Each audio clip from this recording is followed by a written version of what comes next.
paz do Senhor a todos.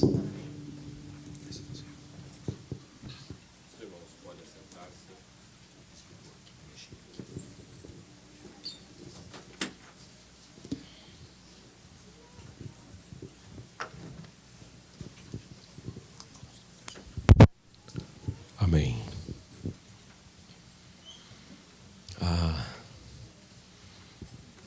Como é bom estarmos e sentirmos a presença do Senhor, esse doce Espírito Santo entre nós. Como é gostoso. Que liberdade que nós temos para fazer isto, amados.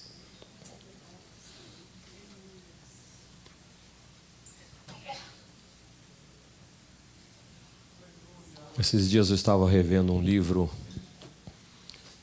de uns irmãos chineses ali na China,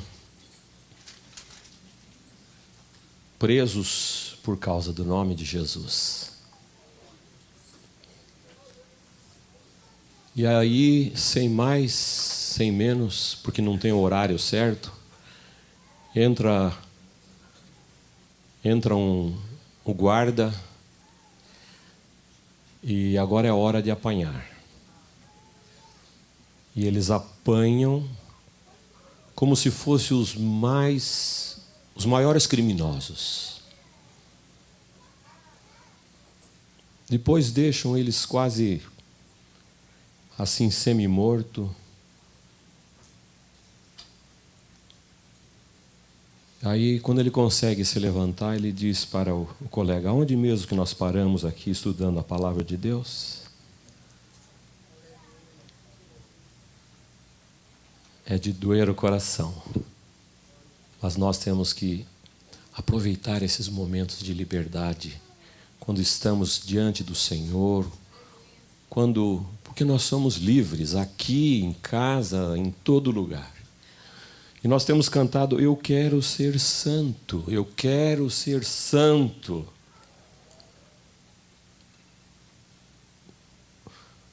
Mas amanhã a gente esquece o que cantou.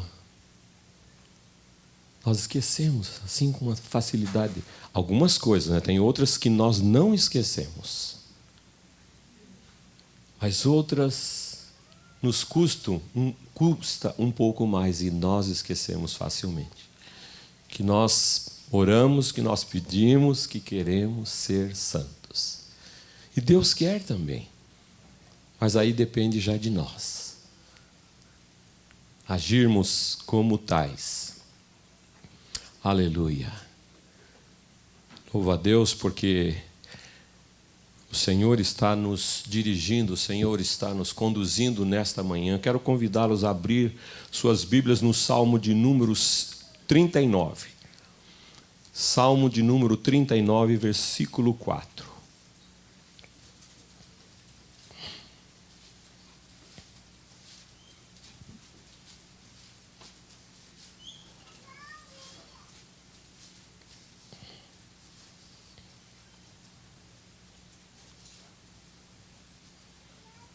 Este é um salmo de Davi. Sabemos que todos os salmos não foi Davi quem escreveu, houve vários autores.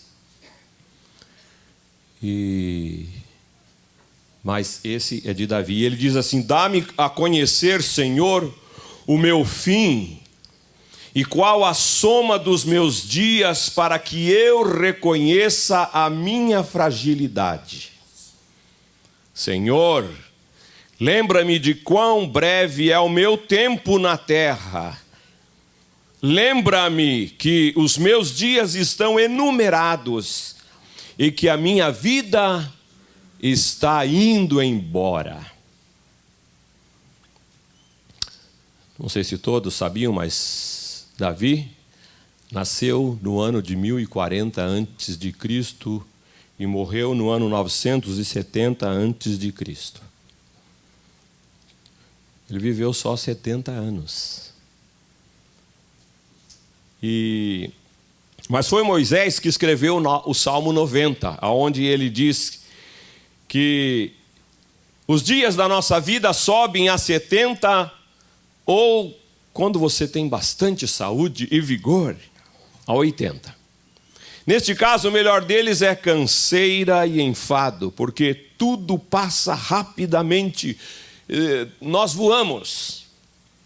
Enquanto os cientistas, enquanto os médicos, engenheiros estão trabalhando, gastando tempo, dinheiro, para prolongar a vida, descobrir alguma fórmula mágica para prolongar a vida, nós ficamos com a palavra de Deus, que nos diz que a vida na terra é uma atribuição temporária.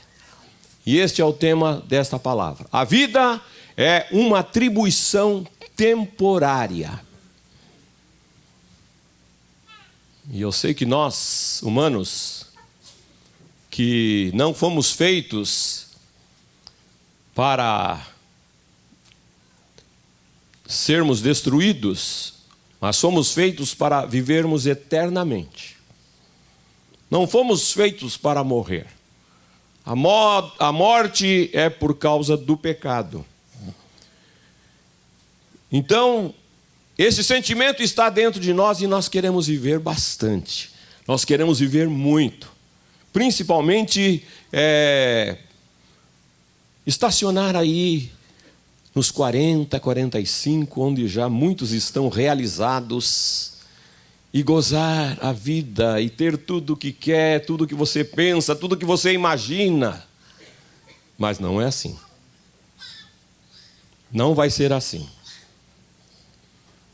Por mais que você coma do melhor, faça dieta, se exercite, vá para a academia todos os dias, depois dos 70, enfado e canseira. E alguns já estão falando: Senhor, me leva daqui. Me leva, eu já vivi. Eu já realizei, agora estou farto de dias. A Bíblia está cheia de metáforas que ensinam a respeito da natureza breve e transitória da vida na terra.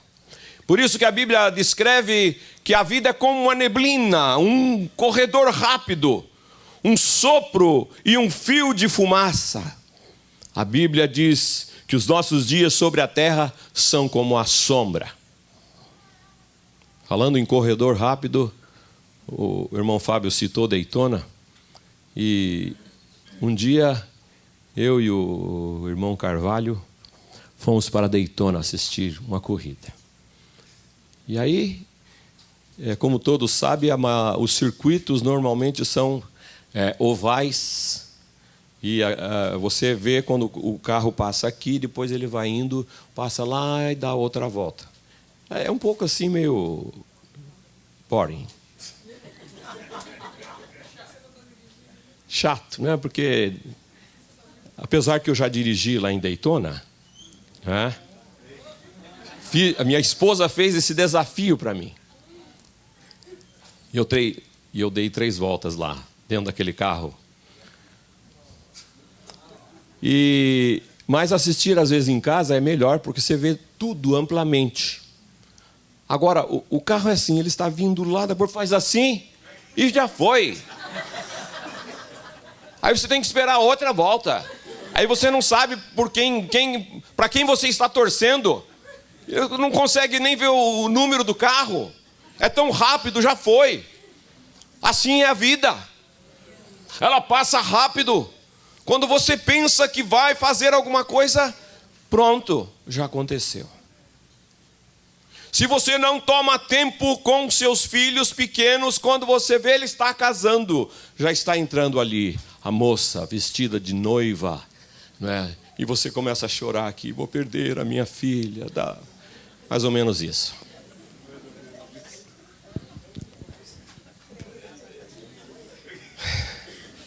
Para usar a sua vida da melhor forma possível, você não deve esquecer nunca de 2 verdades. Primeira, em comparação com a eternidade, a vida é extremamente breve. Segunda, A terra é apenas uma residência temporária. Nós não ficaremos aqui por muito tempo. Por isso, não fique muito apegado a esta terra. Davi orou: deste aos meus dias o comprimento de alguns palmos à tua presença. Então, o prazo da vida, dá para dizer que é nada. A Bíblia compara por várias vezes a vida na terra a uma habitação temporária em um país estrangeiro. Amados irmãos, que estão aqui nesta manhã, que se dispuseram a estar aqui, você que está nos ouvindo pela internet, aqui não é o seu lugar permanente, nem o seu destino final. Nós estamos aqui de passagem. Nós estamos aqui visitando. A Bíblia usa termos como forasteiro, viajante, estrangeiro, estranho, visitante, para descrever a nossa breve estadia na terra. E Davi disse: viverei poucos anos aqui na terra. Mas foi o apóstolo Pedro que explicou, dizendo: queridos irmãos, vocês são apenas visitantes aqui na terra, visto que o seu verdadeiro lar está no céu. Aleluia. E ele disse: eu lhes suplico que se afastem dos prazeres malignos deste mundo. Eles não são para vocês, pois lutam contra as suas próprias almas. E nós sabemos desta luta que é travada contra a nossa alma. E, meus irmãos, uma das minhas preocupações nesses dias tem sido que nós, como filhos de Deus, nós estamos perdendo o discernimento do certo e do errado. Nós estamos perdendo o discernimento daquilo que é precioso e daquilo que é vil. E isto é muito sério. Outros já perderam o discernimento daquilo que agrada e daquilo que não agrada o coração de Deus. Por isso é que o apóstolo Pedro estava aqui suplicando: suplico que se afastem dos prazeres malignos deste mundo. Eles não são para vocês, porque vocês estão aqui de passagem. Não se apeguem. Não criem raízes com esta vida terrena. Antes de se tornar cidadãos americanos, a identidade é um cartão verde, o Green Card, que eles pedem para nós como identificação.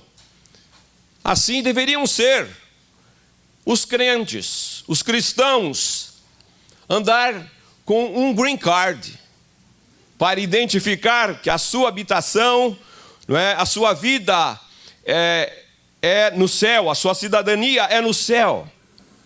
E Deus disse que os seus filhos devem pensar a respeito da vida de modo diferente dos que não são crentes. Porque os outros, tudo o que eles pensam e se preocupam é com as coisas terrenas, porque eles são daqui. Eles vão ficar aqui, mas nós não. Os verdadeiros crentes compreendem que há muito mais para viver do que os poucos anos que passamos neste planeta. A nossa identidade está na eternidade, a nossa pátria está no céu.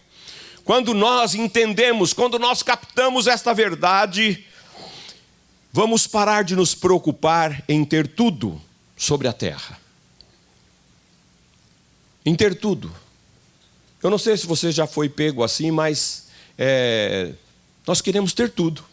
Tudo que é novidade, tudo que é novo, tudo que facilita, nós queremos ter, e às vezes até o que não precisamos, mas nós queremos ter, porque a mídia influencia isso na sua vida. A propaganda é tão forte. E aí você fala assim: só nós que não temos ainda, só nós que não compramos isso. Todos já compraram. Todos os crentes não. Agora, o mundo já comprou. E vai continuar comprando. E vai continuar adquirindo. Porque eles estão adotando valores, prioridades e estilos de vida do mundo, que não deve ser o nosso caso. Quando nós flertamos com as tentações deste mundo, nossa, muita gente já não lembra mais o que é flerte.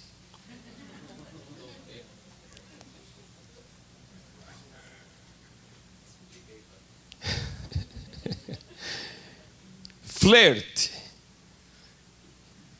é um namoro rápido, um namoro ligeiro. E tem muita gente que, mesmo casado, mesmo sendo pais de filhos, de vez em quando dá uma flertada. E isso não é correto. Isso se chama traição. Então, quando nós flertamos com as tentações deste mundo, Deus diz que isto, ou ele chama isso de adultério espiritual. Agora parece que você entendeu. Uau, adultério. Eu pensei que só tinha adultério físico, carnal, mas tem adultério espiritual. É trocar Deus por outros deuses deste mundo, e que não são deuses de imagem, são deuses, são coisas que atraem a nossa visão, que atraem os nossos desejos, e enquanto nós não conseguimos, nós não temos sossego ou não damos sossego para ele ou para ela. Flertar com as tentações do mundo é adultério espiritual. E a Bíblia confirma, diz: infiéis, não compreendeis que a amizade do mundo é inimizade de Deus? Aquele, pois, que quiser ser amigo do mundo, constitui-se inimigo de Deus. Tiago 4. Mas na primeira carta de Pedro, ele nos diz assim: amigos, este mundo não é o seu lar, então não fique à vontade, não satisfaça o ego em prejuízo da alma. Deus não quer que fiquemos apegados ao que está à nossa volta, porque é uma situação temporária. Já fomos avisados de que os que têm contato frequente com as coisas deste mundo devem usá-las corretamente, mas sem criar apego, porque este mundo e tudo o que está nele vai passar. Tudo o que está nele vai passar. Em comparação com os outros séculos, a vida agora nunca foi tão fácil para grande parte do mundo ocidental. Somos frequentemente entretidos, divertidos, servidos com todas as fascinantes atrações, mídia cativante, agradáveis, experiências disponíveis hoje em dia. A verdade é que todos os povos do terceiro mundo, quando vêm para a América, eles ficam deslumbrados. Aqui pode comprar de tudo com facilidade, pode ter de tudo. E aí as pessoas entram de cabeça nesse querer adquirir tudo, comprar de tudo, e acabam se esquecendo do principal. Uns até confessam que Deus me enviou para esta nação, foi Deus que me enviou aqui para testemunhar, para fazer e tal, mas quando chega aqui, olham estas coisas atrativas do mundo e eles vão se esquecendo das coisas que tinham que fazer aqui para Deus. E vão se envolvendo de tal maneira que perde o foco, perde o alvo. Quando estava preparando esta palavra, estava me lembrando da avó da Marilim, a minha esposa. Já estava assim, bem velhinha, mas começou a chegar na casa dela o fogão a gás, porque cozinhava a lenha, né? Chegou o fogão a gás, chegou a geladeira. Aí um certo dia ela falou assim: agora que eu tenho todas essas coisas, me toca morrer.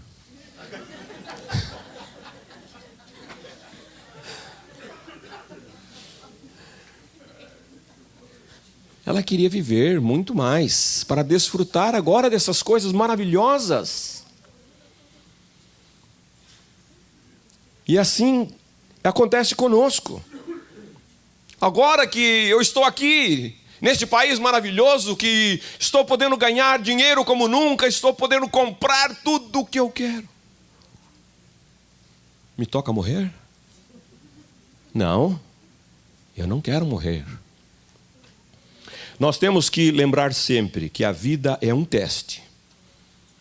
A incumbência de confiança é uma atribuição temporária. E que o encanto dessas coisas passageiras não tenham domínio sobre a nossa vida. Estamos nos preparando para algo melhor. Estamos nos preparando para algo ainda melhor. Porque as coisas que agora vemos estão aqui hoje, mas amanhã já não vão existir mais.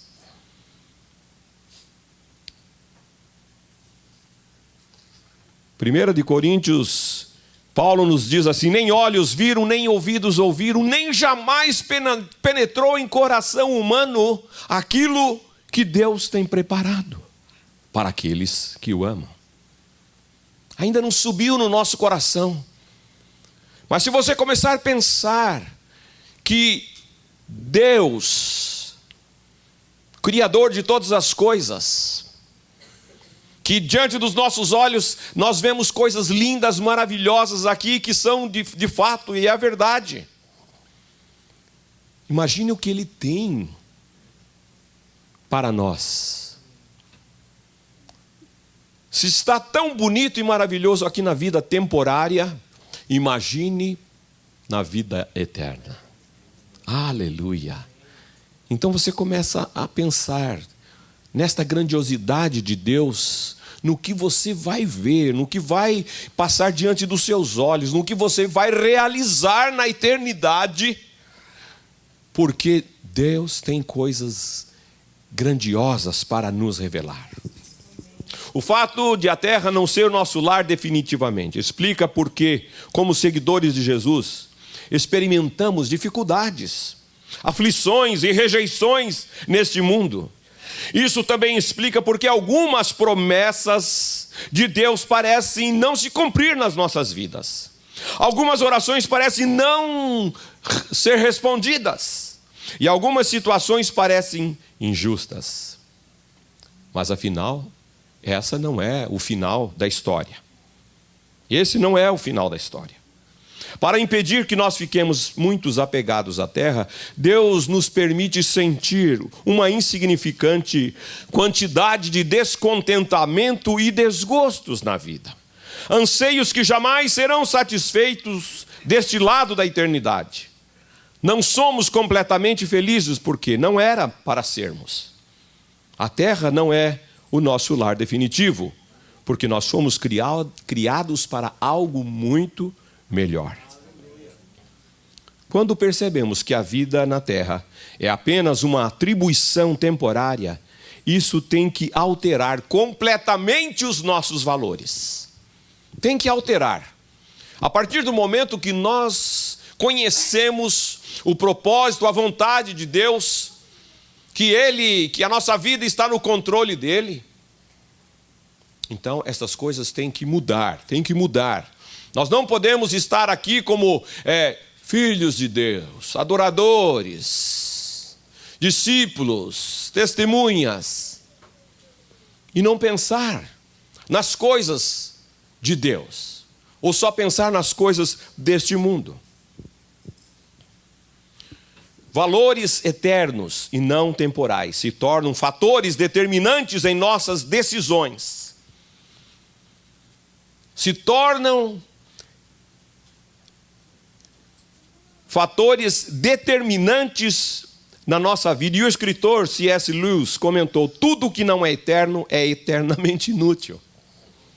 Tudo que não é eterno é eternamente inútil. Então é um erro fatal presumir que a meta de Deus para a sua vida é a prosperidade material. Ele pode até te conceder isso, você pode até ser um rico, um milionário. Deus pode permitir isso. Mas esse não é a meta de Deus. Esta prosperidade material ou sucesso popular, como determina o mundo. A vida em abundância de João 10:10, que ele nos diz, eu vim para que tenham vida e tenham vida com abundância, não tem relação nenhuma com essa abundância material, que muitos até pregam, mas nós sabemos que não é essa riqueza, não é essa abundância, não é essa fartura de bens materiais. E a fidelidade de Deus não garante sucesso na carreira ou mesmo no ministério. Jamais concentre seus esforços em coroas temporárias. Coroas temporárias. Aqui elas ficarão. Agora as coroas eternas, aleluia. Estas sim, concentre os seus esforços. Lute a cada dia para você receber, chegar lá, a coroa da vida. E ele afirma, toma cuidado para que ninguém te tome, porque os enganos desta vida podem te roubar a coroa da vida. É bem verdade que você não vai chegar lá no céu e não vai ficar desfilando com a sua coroa. Já aviso desde já. Muitos vão ter muitas coroas, outros somente a coroa da vida eterna. Mas você vai chegar lá diante do Rei dos Reis, Jesus. Senhor, colocará aos pés dele. Aleluia. Oh, glória a Deus. Trabalhe por coroas eternas, por coisas eternas. Lute por aquilo que você verá na eternidade. E não por estas coisas efêmeras, que nos dão um pouquinho de prazer aqui, mas depois ficam aqui, morrem. Nem no nosso caixão nós vamos levar. Outros vão ter, outros ou vai se estragar, ou vai apodrecer, ou o terremoto vai destruir, o fogo vai queimar, num piscar de olhos. Mansões são destruídas.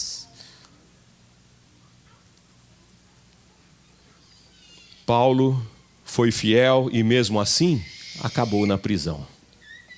João Batista foi fiel e perdeu a cabeça. Então, amados, milhões de fiéis foram martirizados, perderam tudo o que tinham e chegaram ao fim da vida sem nada nas mãos. Mas o fim da vida não é o fim de tudo. Aos olhos de Deus, os maiores heróis da fé não são os que alcançaram prosperidade, sucesso e poder nesta vida, mas os que trataram esta vida como uma atribuição temporária e serviram a Deus fielmente, aguardando a recompensa que lhes foi prometida na eternidade. E a Bíblia nos fala sobre a galeria dos heróis da fé. Homens, mulheres honrados por Deus, todos esses morreram pela fé, não receberam as coisas que Deus prometera ao seu povo, mas enxergaram no futuro e ficaram alegres. Eles diziam que eram visitantes e estrangeiros na terra, estavam esperando uma pátria melhor, uma pátria celestial. Portanto, Deus não se envergonha de ser chamado Deus deles, Pai deles, porque preparou uma cidade para eles. Aleluia. E o seu tempo sobre a terra não é toda a história da sua vida. Esse tempo, ainda que seja 80, 90 ou 100, não será toda a história da sua vida. Você tem de esperar chegar no céu para conhecer o resto dos capítulos. É preciso ter fé para viver na terra como estrangeiro. É bem conhecida a história a respeito de um missionário. Eu penso, se não me falha a memória, já foi falado aqui há uns tempos atrás, um missionário que serviu por muitos anos em um lugar assim bastante difícil, porque ser missionário na América é uma bênção, não é? E nós somos missionários aqui na América, graças a Deus, não é? Porque se Ele chamar você para a África, talvez alguns vão falando, Senhor, é o pastor Vanderlei. Fala com o irmão Félix. Ele já é da Romênia, ou veio da Romênia, ele que volte lá. Nós somos chamados para ser missionários aqui. Mas prepare-se, se prepare, porque Deus pode te chamar. E se Deus não chamar você, pode chamar o teu filho, a tua filha, que você tanto quer que ela estude, seja uma designer, um médico, um engenheiro. Mas Deus pode chamá-lo. E o meu conselho, abra mão. Não segure, não libera, porque senão, depois você vai chorar amargamente. Então, queridos, esse missionário, depois de tantos anos já, bem velhinho, bem mais velho do que eu, estava voltando aqui para a América. Aí, quando ele estava descendo do navio, daqui a pouco ele escutou ali uma banda, né? Uma banda, e daqui a pouco estenderam um tapete vermelho. Ele ficou pensando, né? Mas quando ele viu, passou o presidente da República dos Estados Unidos, que estava voltando de uma viagem, né, pelos países, e ele ficou assim tão constrangido, consternado, talvez pensando que era para ele, mas era para o presidente da República. Aí ele ficou assim, um tanto abatido, ressentido, e com o seu sentimento de autocomiseração, começou a se queixar para Deus. Senhor, eu, 30 anos na África, e Deus lembrou ele gentilmente. Mas, meu filho, você ainda não chegou a casa. Você não chegou a casa. Eu penso que não terão passado 2 segundos da sua entrada, da sua chegada no céu, e você vai clamar: por que eu fui dar tanta importância a coisas temporárias? Por que eu fui me envolver com tantas coisas sem valor, coisas vis? Porque eu gastei o meu tempo com aquela casa dessa maneira. Dizia para o pastor, para as irmãs, que não tinha tempo para ir lá na oração, ou naquele trabalho, ou naquele evento, ou naquele culto. Era só a minha casa, era só o meu carro, era só as minhas viagens, era só isso, era só aquilo. Por quê? Por que eu fiz isso? Quando a vida fica difícil e você é subjugado pelas dúvidas, ou quando fica imaginando-se viver para Cristo, se valha. Será que vale a pena? Será que vale todo esse esforço em seguir a Jesus? Lembre-se de que ainda você não chegou a casa. Você ainda não chegou a casa. Mas agora, queridos, que nós já temos tomado consciência de que nós estamos aqui temporariamente e que alguns poderão viver mais do que os outros.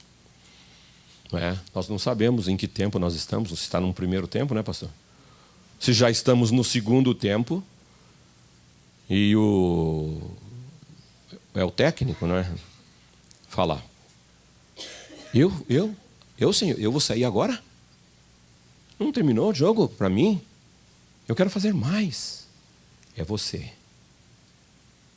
Você vai ser substituído por outro. Uau! Ele pode fazer isso. Ele é o dono da vida. Nós é que temos que nos cuidar e sermos bons atletas, fazer o melhor. Fazer o melhor. Porque não sabemos em que momento o nosso técnico vai chamar. Vem, descansa. Vai descansar um pouquinho, meu filho. Aleluia. Então, queridos, afinal, nós temos consciência que nós estamos aqui de passagem. E não sabemos esse tempo da nossa vida aqui. Então, como bons cristãos, como bons filhos de Deus, discípulos de Jesus, sabendo que a qualquer momento nós podemos deixar, nós temos que pensar: o tempo que eu estiver aqui, eu quero fazer o melhor para Ele.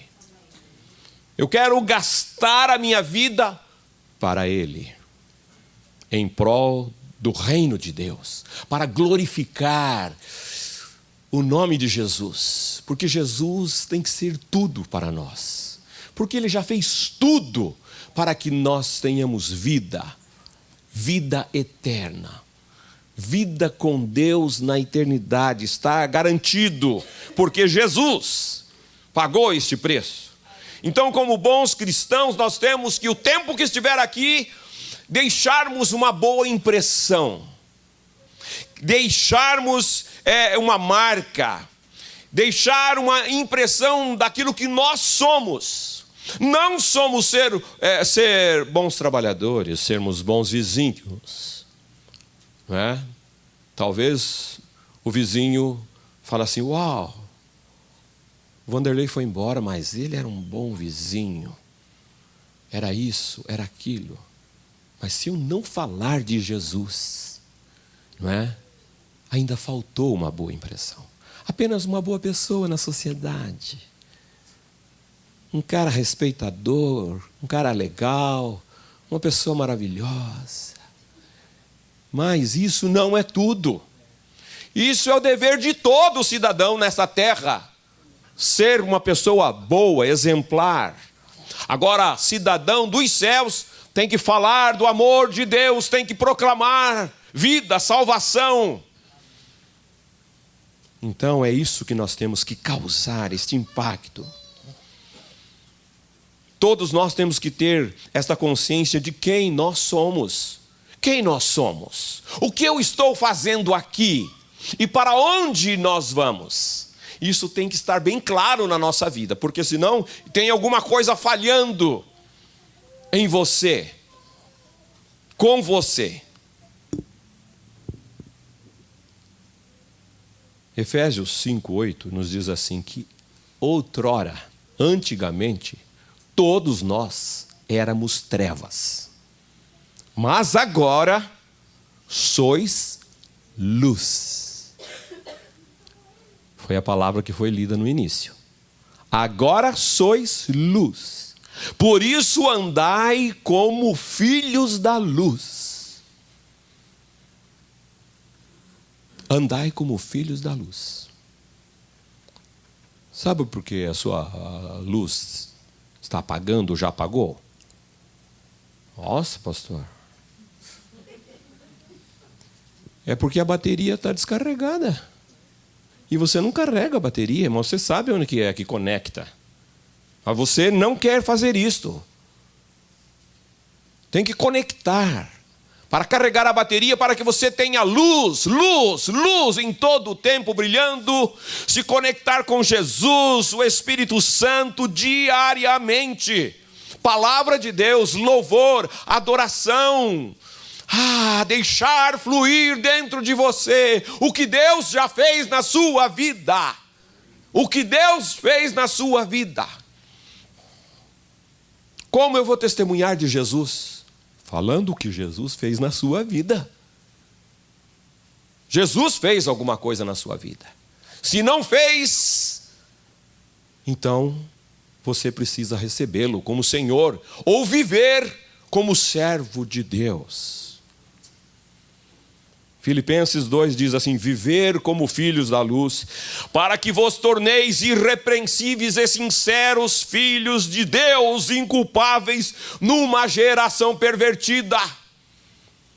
Numa geração pervertida, a nossa geração está totalmente pervertida e não vai melhorar, vai piorar. Por isso você precisa ter luz, ser luz. Ser luz neste mundo de trevas. Meus irmãos, as coisas estão acontecendo, você vai ver, não quer nem saber mais de ver notícias. Você olha para o Brasil, aquela situação. Te dá revolta. Dá vontade de ir lá e fazer justiça com as próprias mãos. Mas não adianta. Deus vai julgar. Agora, o que a igreja tem que fazer é orar. E lá no Oriente estão matando assim, que nem mata frango. Não é mesmo? Na granja. Matando gente. Mas sabe por que eles estão matando? Não é porque eles são maus, cruéis, da maneira que eles matam, né, que a gente vê. Porque eles estão fazendo um trabalho para o Deus deles. Eles acham que fazendo isso, morrendo, né,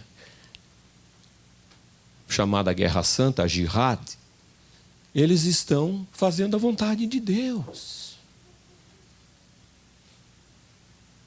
E vão ter o céu. Porque no Corão está escrito que ninguém vai para o céu. O muçulmano não vai para o céu, a não ser que morra em nome da Jihad, da Guerra Santa. Então, é assim. Você não está sendo fiel, você não quer se converter, vai morrer. Vai morrer. Nega Jesus? Não, não nego Jesus. Ele é o meu Senhor, é o meu Salvador. Morre. E está morrendo. Nós vimos aqui no seminário do Apocalipse que ainda não se completou o número daqueles que serão mortos. Mas nós temos que orar por esses criminosos. Nós temos que orar por eles. Agora, nós temos que ser luz, resplandecer como luzeiros neste mundo. E o versículo 16 diz assim: preservando a palavra da vida. Sermos luzeiros neste mundo de trevas e preservar a palavra da vida. Hoje existe uma pregação muito forte sobre preservar a natureza e outras coisas. Nós, como cristãos, devemos preservar a natureza, devemos ser os primeiros, porque Deus deu essa terra para nós vivermos. Então nós temos que preservar. Mas enfim, não desprezando isso, o que nós temos que fazer como filhos de Deus é preservar a palavra da vida. Não é preservar o papel. Não.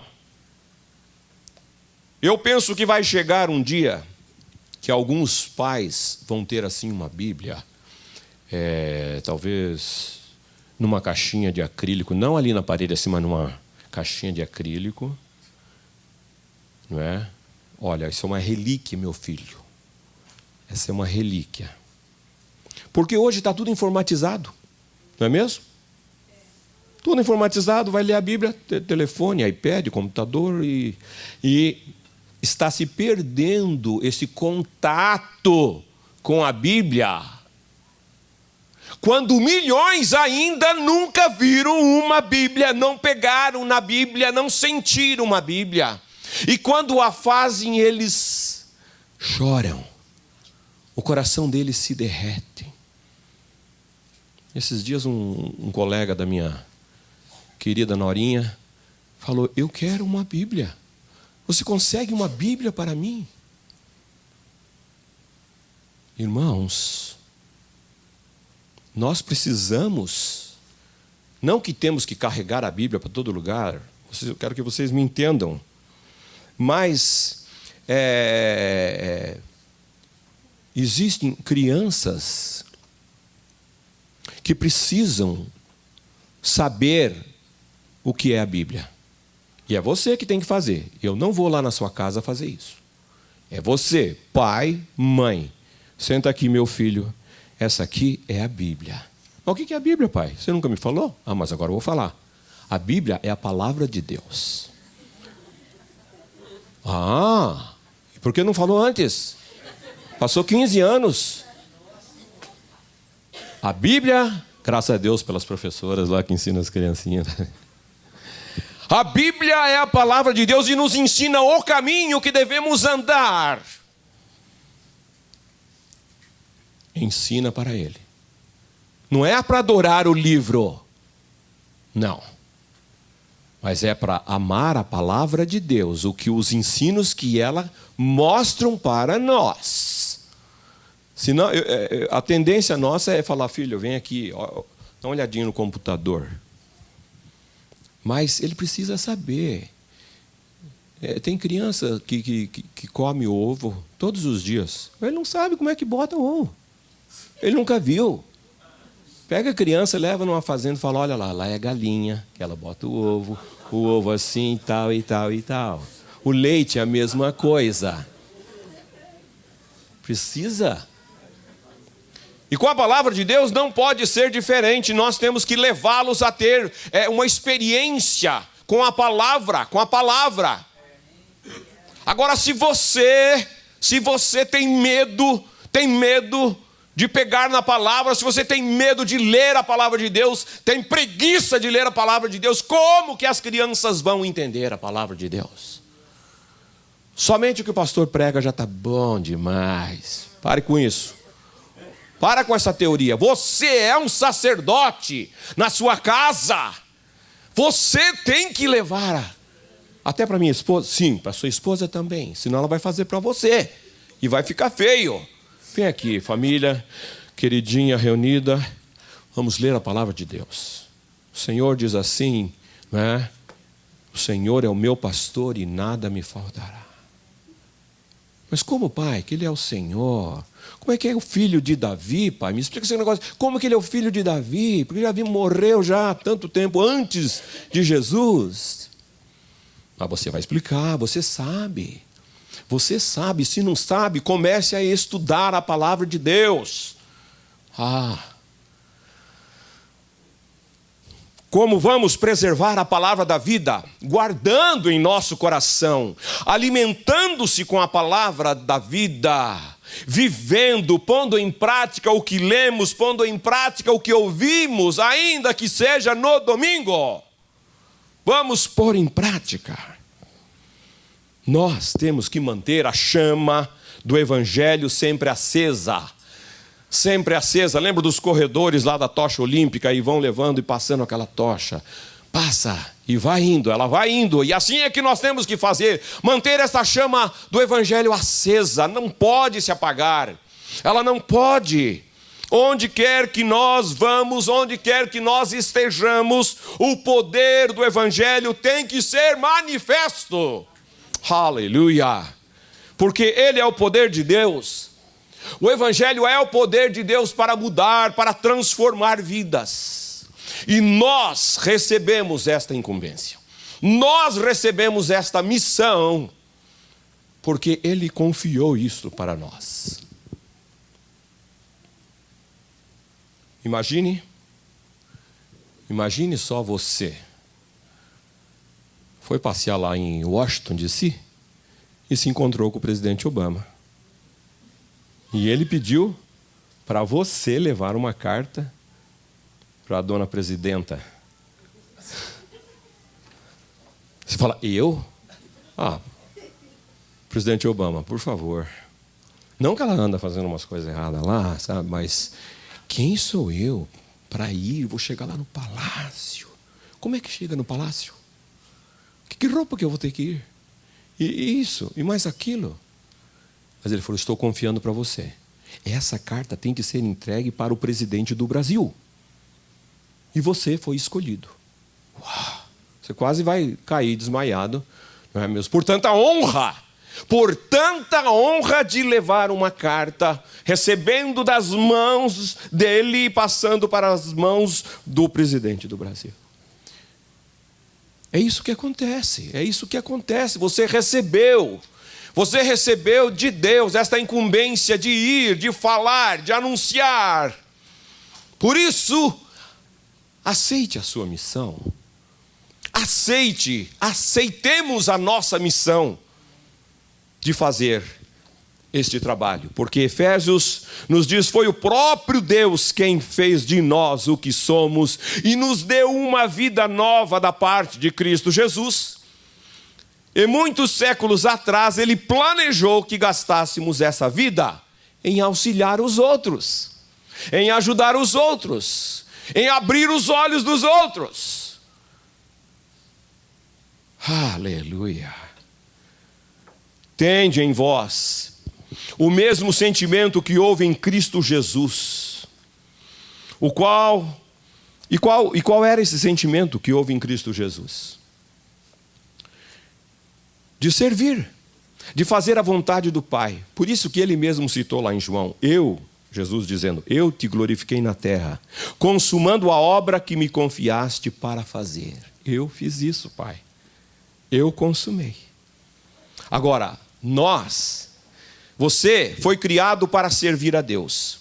Você foi salvo para servir a Deus. Somos abençoados para ser uma bênção e não para ficar sentados esperando pelo céu. Queria ir para o céu hoje, não é? Não. Você não vai para o céu hoje, porque tem muita coisa para você fazer aqui na terra, que é falar de Jesus, que é anunciar Jesus, proclamar o reino, porque nós fomos chamados para servir a Deus. A ordem dele para nós, servir a Deus.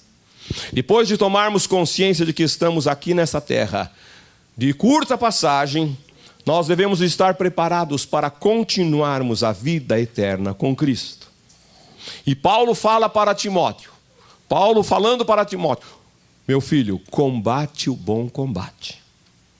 Toma posse da vida eterna. E eu digo para você nesta manhã, combate o bom combate.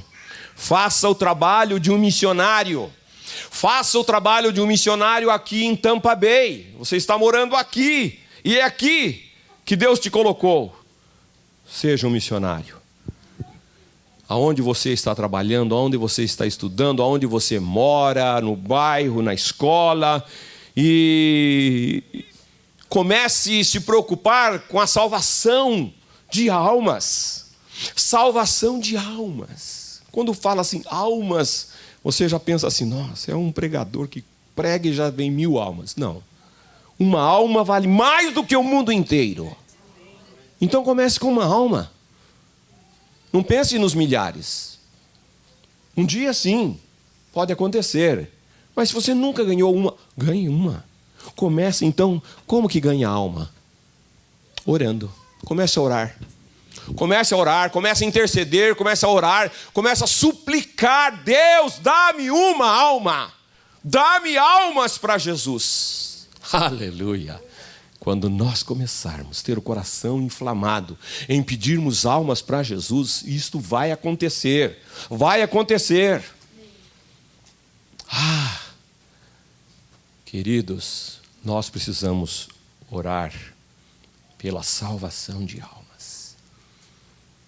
Nós estamos numa campanha aqui para a construção ou comprar um templo. Estamos doando dinheiro. Mas você está orando? Ou você só está contribuindo? Nós precisamos também de oração para isso. Ele é bom, ele é importante. Mas oração por almas, irmãos, nós precisamos orar todos os dias. Todos os dias. Ore a Deus, clame. Clame ao Senhor por salvação de almas. No final da sua vida na terra, você ficará perante Deus. Porque quando acabou aqui, você vai, você entendeu? Estar diante de Deus. E você ali na presença dele, ele vai avaliar como você serviu aos outros aqui com a sua vida. A Bíblia diz que cada um de nós prestará contas de si mesmo a Deus. Uau, então pense nessas implicações. Pensa nisso. Algum dia, Deus irá comparar quanto tempo e energia gastamos conosco, em relação ao que utilizamos para servir aos outros. Nesse momento ali, diante dele, então você vai começar. Que desculpa eu vou falar para ele? Nesse momento, todas as suas desculpas para o egoísmo soarão vazias. Eu estava muito ocupado, eu não tinha tempo, o Senhor sabe que eu não tinha tempo. Eu precisava cuidar da minha família. Eu tinha os meus próprios objetivos. Eu estava preocupando em trabalhar, me divertir e cuidar da minha aposentadoria. Enfim, eram tantas coisas, o Senhor sabe de tudo isso. A todas as desculpas Deus responderá: sinto muito. Resposta errada. Eu criei você, eu salvei, eu chamei, eu ordenei a você que tivesse uma vida de serviço aos outros. Isto é, fazendo o bem e reconciliando vidas com Deus. Fazendo o bem e reconciliando vidas com Deus. Aleluia. Queridos irmãos, é hora de nós despertarmos, de nós discernirmos que o chamado de Deus, como Deus chamou um dia o profeta Isaías, dizendo para ele: a quem enviarei? A quem enviarei? Isaías disse: eis-me aqui, Senhor. Eis-me aqui, Senhor, envia-me a mim. Amém. Curve a sua cabeça. Curve a sua cabeça. Obrigado, Senhor. Obrigado pela vida, pela saúde e até mesmo pelas doenças, enfermidades que nós passamos ou que passaremos. Obrigado, Senhor, porque o Senhor é quem cuida de nós. Obrigado pela tua misericórdia, pela tua paciência, Senhor, conosco. Mas, ó Deus, nós queremos deixar de falhar. Nós queremos, Senhor, que o nosso coração comece a arder para ser esta luz neste mundo de trevas. E nós queremos dizer, como igreja: eis-me aqui, eis-nos aqui, Senhor. Envia-nos ali, naquele lugar onde está precisando. Não é muito longe, é aqui mesmo, em Tampa. Senhor, envia-me ali naquela casa, ó Deus, que eles estão se degladiando, que eles estão, ó Deus, nas trevas, estão no satanismo, estão na bruxaria, estão na idolatria. Senhor, me envia ali naquela casa. Eu conheço eles, mas eu nunca tive coragem de falar de Ti para aquelas pessoas. Senhor, me perdoa. Meu Deus, me envia, Senhor. Me envia, eu quero ir na força do Senhor, na força do Espírito Santo. Para aquele patrão que sempre é maravilhoso para comigo, mas eu ainda não tive coragem de dizer: o Senhor conhece Jesus. Deus. Senhor, faz uma revolução espiritual, Senhor. Deus, nas nossas vidas, começa comigo, Senhor. Eu quero estar inflamado, incendiado. Senhor, eu quero almas reconciliadas com Jesus. Eu quero almas. Ó Deus, usa, Senhor, esta igreja. Usa esta igreja para fazer diferença nesta terra. Usa a vida dos meus irmãos para fazer diferença ali em casa, no trabalho. Ó Deus, Senhor, obrigado, porque o Senhor tem confiado a nós isto. Senhor, talvez se nós fôssemos o Senhor, a gente não confiaria uma palavra tão maravilhosa, tão importante, para nós entregarmos. Falaria com outras pessoas, mas o Senhor confiou. O Senhor confia, Ele crê que nós podemos fazer, por isso que Ele confiou para nós, para mim e para você. Eis-me aqui, Senhor. Eis-me aqui. Se você pode falar isso aí onde você está orando nesta hora, não se distraia, ore nesta hora e diga: eis-me aqui, Senhor. Eu não sei, mas eu quero aprender, eu quero ir, eu quero cumprir, Jesus. Eis-me aqui, envia-me a mim. Aleluia, aleluia. Que Deus nos abençoe, amados. Que Deus nos use em graça e sabedoria. E se você ainda não sabe porque você não entregou a sua vida a Jesus, você precisa entregar a sua vida. Você precisa se render a Ele como Salvador e Senhor. da sua vida, para você ser luz, para você ser a boca de Deus nesta terra. Aleluia. Amém.